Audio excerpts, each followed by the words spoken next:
સુરતના કતારગામ ખાતે રહેતા પાટીદાર સમાજની 19 વર્ષીય ટ્યુશન શિક્ષિકા દીકરીએ કરેલા આપઘાત મામલે પાટીદાર સમાજના મોભીઓએ પોલીસ કમિશનર કચેરીએ પહોંચી રજૂઆત કરી હતી।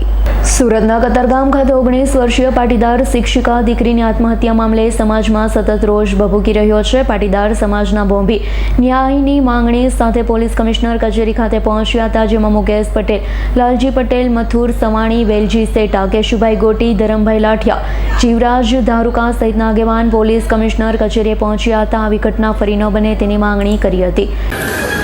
નમસ્કાર મિત્રો, ગઈકાલે જે કતારગામ વિસ્તારમાં 19 વર્ષની દીકરીએ આપઘાત કર્યો છે, જે અસામાજિક ટોર્ચરિંગ લુખ્ખા તત્વો દ્વારા એને પ્રેશર કરવામાં આવ્યું, ટોર્ચરિંગ કરવામાં આવ્યું, બ્લેકમેલ કરવામાં આવી, એના હિસાબે જે આપઘાત કરવાની ફરજ પડી છે।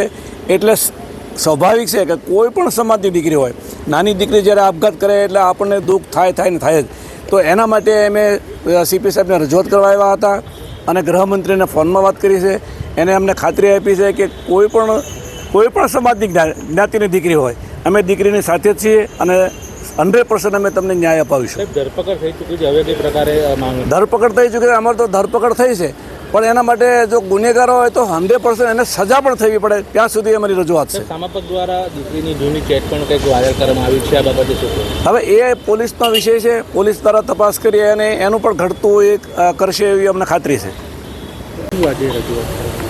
કતારગામમાં જે ઘટના બની અને જે આત્મહત્યા કરી દીકરીએ, એવી ઘટના કદી ગુજરાતમાં કોઈ દીકરી હારે ન બને।